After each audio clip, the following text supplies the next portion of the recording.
New documentary, Prince Harry not only blamed the paparazzi for the crash that killed his mom. On an August evening in 1997, just weeks before the world would lose her, 10 months before that, the princess had written me a letter. And in that letter, she said, "The next few months are the most difficult in my life." Princess Diana gave her son something no one else saw and no one fully understands. A small object, a quiet instruction, and a promise that would bind Prince William to silence for years. He waited, he obeyed, and when the moment finally came, whatever he found changed him permanently. But why would a mother leave behind something so private and so powerful? Because what Diana left behind wasn't meant for the world. It was meant for him, and what it contained still raises questions. What do you think was inside, and why has it remained hidden for so long? Drop your theory below and subscribe for deeper stories that uncover the truths history tried to keep quiet. The moment she chose silence over explanation. It began on a quiet August afternoon in 1997, the kind of day that seemed ordinary on the surface but carried something heavier beneath it. Prince William returned from an official engagement not angry, not visibly upset, but withdrawn in a way that was harder to ignore. There was a stillness about him, a controlled silence that suggested something had unsettled him deeply. He moved through the space without conversation, heading straight to his room, closing himself off from everything around him. Princess Diana noticed immediately. She had seen that look before, the quiet weight of being corrected, of being told in careful and polished words that he had not behaved as expected for someone in his position. It was the kind of pressure she understood all too well. She didn't rush after him right away. Instead, she paused, as if recognizing that whatever had happened required more than a quick response. Then, after a moment, she followed. When she entered his room, she didn't begin with advice or reassurance. She sat near him, patient, measured, giving him space to speak. And when he did, it came out in fragments. Something about how he had reacted, how it had been judged, how it wasn't considered appropriate. The words weren't as important as what they carried, the early shaping of someone learning to hide parts of himself. Diana listened, fully, and without interruption. There was no performance in her attention, no rehearsed comfort, just presence. And when the conversation settled into silence again, she made a decision. Without explanation, she stood up and left the room. For several minutes, she was gone. Long enough for the quiet to return, long enough for William to be alone again with his thoughts. Then she came back, but this time she wasn't empty-handed. In her hands was a small wooden box. Nothing elaborate, nothing designed to draw attention. Along with it, a simple brass key hanging from a plain chain. She placed both carefully in front of him, as if their meaning required no announcement. He looked at them, confused, curious, unsure. She told him it was something she had been preparing, something she had been waiting to give him at the right moment. And for reasons she didn't fully explain, she believed that moment had arrived. He picked up the key, turning it over in his hand, trying to understand what it meant. Naturally, he asked the question anyone would ask. What did it open? She nodded toward the box. It was right there, within reach, ready. But then came the condition. Not now, not tomorrow, not until he turned 18. The instruction was simple, but it carried weight. It wasn't a suggestion. It was something she clearly expected him to honor. And when he questioned it, when he pushed gently for a reason, she didn't offer a detailed explanation, only a quiet certainty that he would understand it better when the time came. That answer didn't resolve the mystery. If anything, it deepened it. Because whatever was inside that box wasn't just meant to be opened, it was meant to be waited for. An instruction was delivered, not as a suggestion, but as an unshakable command she expected him to obey. Yet, when he asked why, she offered only certainty, claiming understanding would come later. But what was inside box? And why was time part of the answer? Stay with us. A promise bound by time. The box remained where she had placed it, quiet and unassuming, yet impossible to ignore. Prince William held the small brass key in his hand, turning it slowly as if its weight might reveal something more than its appearance suggested. It was ordinary in every visible way, yet nothing about the moment felt ordinary. The answer to his question sat right in front of him, close enough to touch, and still just out of reach. He looked at Princess Diana, searching for something more concrete, something that would make sense of the rule she had just given him. Why wait? The question came naturally, almost immediately. There was no challenge in his voice, only genuine confusion. If this was meant for him, if she had chosen this exact moment to give it, then why place distance between him and whatever it held? Her response did not come quickly. She paused, choosing her words with care, as though the explanation mattered just as much as the object itself. When she finally spoke, it was simple, almost understated. She told him he would understand it better when he was 18. It was not the kind of answer that satisfied curiosity. If anything, it deepened it. William studied her expression, trying to read beyond what she said, trying to find the meaning she had not fully explained. There was something in her tone, something steady and certain, that suggested this decision had been made long before that afternoon. It was not sudden. It was not impulsive. She had thought about this carefully and deliberately. The idea of waiting did not sit easily with him. The box was right there. The key was already in his hand. There was nothing stopping him from opening it. Nothing except her words. And yet those words carried weight. Not because they were strict, but because of the way she said them. She was not controlling the moment. She was trusting him with it. He asked again, gently this time, what could possibly change in 3 years that would make such a difference?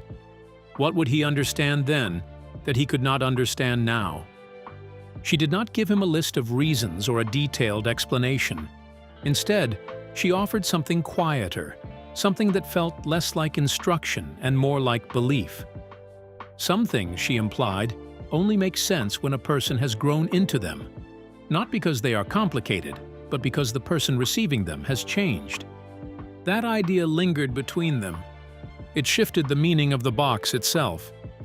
This was no longer just a gift waiting to be opened. It became something else entirely. Something that belonged not to the present moment, but to a future version of him, a version she seemed to see clearly, even if he could not. He looked down at the key again, then at the box, and for a brief moment, the temptation to ignore the rule must have crossed his mind. It would have been easy. One simple turn, and the mystery would be gone. But the way she had given it to him made that choice feel heavier than it should have been. This was not about curiosity. It was about trust. Slowly, he lifted the chain and placed it around his neck, letting the key rest against his chest. It was a quiet decision, but a meaningful one. He was choosing to wait, even without fully understanding why. And as he sat there, the box untouched, the question remained, unspoken but impossible to ignore. What did she see coming that he did not? This was not curiosity. It was trust turned heavy. Slowly, he fastened the chain around his neck, accepting the weight of an unknown promise. The box remained untouched beside him, yet something far larger was already in motion. What did she know that he didn't? Keep watching. When waiting became a burden. For a short time, the promise felt manageable. The small brass key remained around Prince William's neck, hidden beneath his shirt, while the wooden box stayed exactly where Princess Diana had left it. It was still a mystery, but it was a living one, tied to the simple belief that there would be time later for answers, time to ask more questions, time to understand why she had placed such importance on waiting, time to hear the rest of what she had chosen not to say that afternoon. But within 3 weeks, that sense of time disappeared. At the end of August 1997, Diana traveled to Paris. It was meant to be another brief journey, one more movement in a life that had always been watched from a distance. Nothing about it suggested finality. Nothing about it warned that the conversation in that bedroom would become the last private exchange she would ever have with her eldest son. Then suddenly, she was gone. The news shattered more than a family. It stopped the world around it.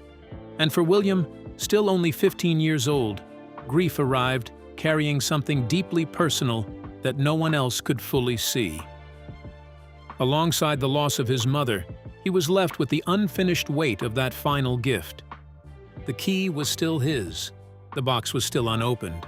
And the words she had spoken only weeks earlier no longer sounded like a simple instruction. They now felt like something far more difficult to carry. Not until you are 18. Before her death, those words had sounded unusual. Afterward, they became almost unbearable, because what had once seemed like a strange request now felt like a silent command from someone he would never speak to again. There would be no chance to ask her what she meant. No chance to tell her he did not understand. No chance to hear her explain why she believed waiting mattered. Only the box remained. In the days that followed, he could have opened it. No one would have blamed him. No one would have questioned a grieving son reaching for the last thing his mother had placed in his hands. In that kind of loss, most people would have understood if he had broken the promise immediately. Some might even have expected it. And yet he did not. That decision gave the object a different kind of power. It was no longer just something she had left behind. It became a test of something deeper. Each passing day made the unopened box feel heavier, not because of what it might contain, but because of what it now represented. It was the last private connection between them, untouched and suspended in time. Every glance at it must have carried the same question. If she was no longer here, why was he still waiting? That object stopped being a memory. It became a silent test, transforming absence into something far more unsettling. Each day, the unopened box felt heavier, not for contents, but for what it represented. Why does he still wait, if she is already gone in silence? Let's find out. The silence he chose to keep. Time moved forward, but the box did not. As the days turned into months and the months into years, Prince William carried on with the life expected of him, returning to school, stepping back into routine, and learning how to exist in a world that had suddenly changed.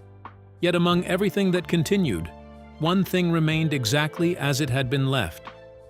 The small wooden box stayed closed, untouched, holding its place not just on a shelf, but in his life. At Eton College, where he spent those formative years, the box became a quiet presence in his room. It was never hidden, yet never explained. Those around him noticed it, of course. It was difficult not to. It did not belong to the usual collection of school belongings or personal items. It carried a stillness that stood apart from everything else. But no one asked. Or if they did, the answers never came. William did not speak about it. He did not offer details or stories or even casual remarks. The key remained with him, and the promise remained unbroken. That choice, repeated day after day, year after year, required a level of restraint that few people ever had to consider. It was not a single moment of discipline. It was a continuous one. There must have been times when the curiosity returned, when the weight of not knowing pressed more heavily than usual. Moments when the thought of opening it, just to understand, might have felt almost necessary, yet each time the outcome stayed the same. The box remained closed. And then, on one occasion, something shifted. A fellow student, someone who had spent enough time around him to notice what others might miss, caught a brief glimpse. It was not a deliberate reveal. There was no explanation, no invitation to look closer. Just a moment, fleeting and accidental, when the lid was open. Inside, there were only a few items: a photograph, a letter, and something small that could not be clearly identified. The glimpse lasted only seconds before the box was closed again, as quietly as it had been opened. No questions followed. The moment passed without discussion, as if both understood instinctively that whatever lay inside was not meant to be shared. That brief sighting only deepened the mystery. It confirmed that the box held something real, something carefully placed, yet it revealed almost nothing about its meaning. If anything, it raised more questions than it answered. Why those specific items? Why keep them hidden? And why wait so long to fully confront what they contained? Through it all, William remained consistent. He carried the promise forward without explanation, without deviation, allowing the silence around the box to grow into something almost as significant as the object itself. Evidence confirmed the box contained real, deliberately chosen items, yet its purpose stayed obscure, deepening mystery rather than solving it. Each detail intensified unanswered questions as William upheld silent resolve, preserving the unknown over time. What truth was hidden, and why reveal it now at all? Stay glued. The meaning she built in silence. While the box remained closed in Prince William's world, its story had begun long before that August afternoon in 1997. What appeared simple on the outside was, in truth, the result of time, thought, and careful intention. Princess Diana had not chosen its contents in a single moment. She had been assembling them gradually, returning to it again and again, adding, reconsidering, and refining what she believed would matter most. Those who were close enough to observe her during that period noticed a pattern. She treated the box with quiet seriousness. It was never handled casually. Each time she opened it, there was a purpose behind the action. A photograph would be placed inside, then removed, then placed again after further thought. A folded letter would be adjusted, rewritten, or carefully set aside until it felt right. And there was always one more item, something small and personal, something she did not explain. Nothing about it was random. Every piece carried meaning, chosen not for what it was, but for what it would represent in the future. She was not thinking about what a 15-year-old boy needed at that moment. She was thinking about the young man he would become. The distance between those two versions of him mattered to her, and she understood that what he needed at 18 would not be the same as what he needed now. At the heart of it all was a deeper concern, one she knew intimately from her own life. The struggle between identity and expectation, the quiet pressure to become what others believed he should be, rather than holding on to who he truly was. She had experienced that conflict herself, felt the weight of it in ways few could fully understand, and she knew that in time, her son would face the same challenge. The box became her way of speaking across that distance. The photograph she chose was not formal or staged. It captured something real, something unguarded, a moment where both of them were simply themselves, free from the structure that surrounded their public lives. On the back, in her own handwriting, she left a message that defined its purpose clearly, a reminder of who they were, untouched by expectation. The letter carried even more weight. It was not brief, not rushed. It was written with care, line by line, expressing how she saw him beyond titles and roles. She focused on details others might overlook: his patience, his attentiveness, the way he felt things deeply even when he tried not to show it. She wanted him to have that version of himself described in her words, something he could return to when the world around him began to define him differently. And then there was the final piece, the smallest object in the box, the one that remained unknown to others. Its meaning existed between them, understood without explanation, chosen for reasons that did not need to be shared. Taken together, these were not just items placed in a container. They formed something much more lasting, a message designed to endure beyond her presence, a way of guiding him without being there. She was not simply leaving something behind. She was creating something that would remain with him long after she was gone, a presence woven into objects and memories that would continue to speak when her voice no longer could. It was not just a farewell, but a carefully built legacy designed to guide, protect, and remind him of what mattered most when everything else had faded away. Inside the box lay one final piece, smaller than all the rest, yet holding a meaning only they understood, a message designed to outlive her absence and quietly guide him through what was coming next. But what truth did that hidden object truly protect him? Stay tuned. The hour that changed everything. By the time the waiting reached its final point, the meaning of the box had grown far beyond curiosity. For nearly 3 years, Prince William had carried the weight of a promise that had never been tested, holding on to something he did not yet understand, but refused to betray. The day he had been told to wait for finally arrived on June 21st, 2000, his 18th birthday. The setting was quiet, almost deliberately so. At Highgrove House, the celebration remained private, far removed from the scale and attention that often surrounded royal milestones. Family members were present, including his father and younger brother. There were photographs taken, moments carefully captured for the public record. He stood as expected, composed, measured, offering the expression required of him. On the surface, it was just another formal occasion, controlled and contained, but beneath that calm exterior, something far more personal was waiting. At some point during the day, without drawing attention, William stepped away. It was not announced, not explained. He simply disappeared from the gathering, taking with him the one thing that had remained untouched through the years: the box. For a period of time, he was alone. No one followed. No one interrupted. Those who later recalled the day could only estimate how long he had been gone.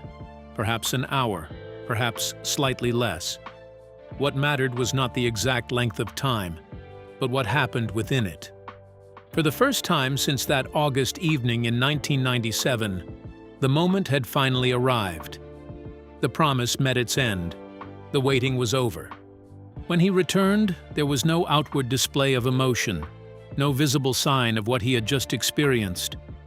He did not speak about where he had been or what he had done. The box was no longer in his hands, but its presence lingered in a way that was difficult to define. Those who saw him noticed a difference, though they struggled to describe it clearly. He was not upset. He was not overwhelmed. Instead, there was a quiet change in his demeanor, a stillness that felt deeper than before. One observer would later settle on a single word to capture it. He seemed settled. It was not the kind of transformation that announces itself. There were no dramatic gestures, no sudden shifts in behavior. Everything remained outwardly consistent. Yet something had shifted internally, something that could not be seen, but could be sensed. Whatever he had found inside the box, whatever he had read or held in that private hour, had reached him in a way that did not need explanation. It did not break him. It did not leave him searching. Instead, it appeared to anchor him, quietly and completely. And from that moment forward, the mystery was no longer about whether he would open the box.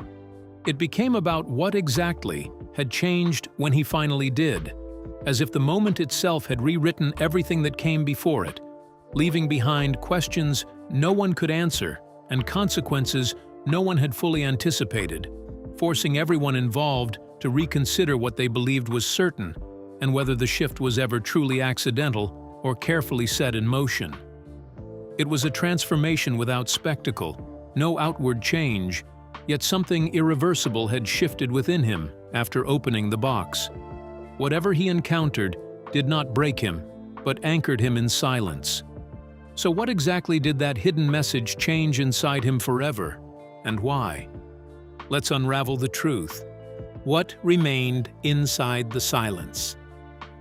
What happened in that private hour did not echo outward in words, but traces of it have quietly surfaced through those who understood just enough to recognize its meaning.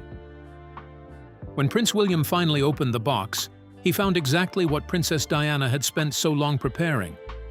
Not something grand or ceremonial, but something deeply personal, carefully chosen to speak to him alone.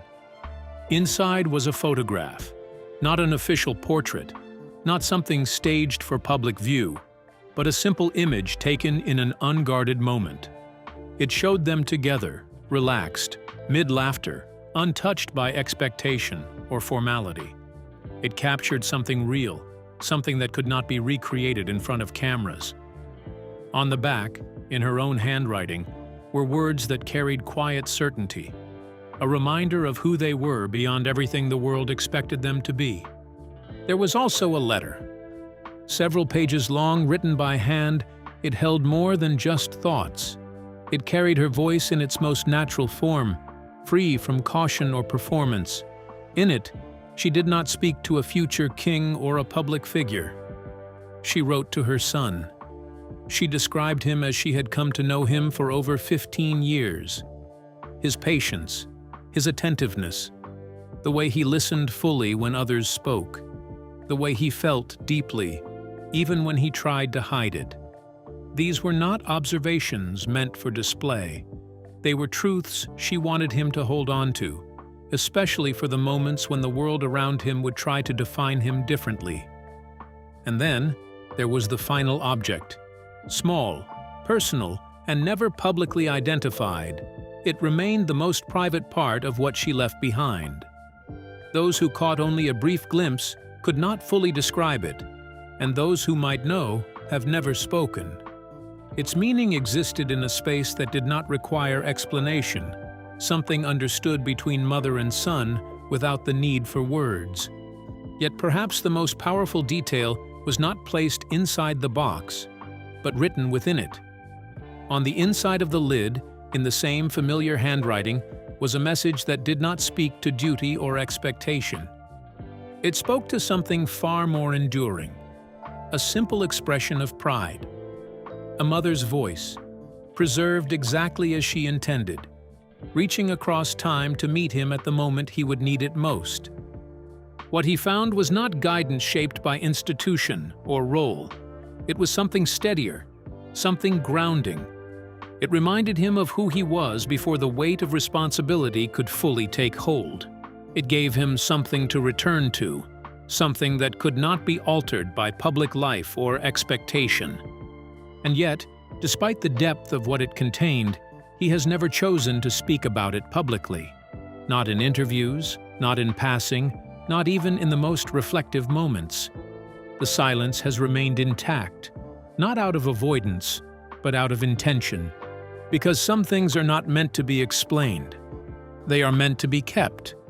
So, what do you think that key, that promise, and that silence truly shaped within Prince William as a father, a leader, a man carrying something unseen?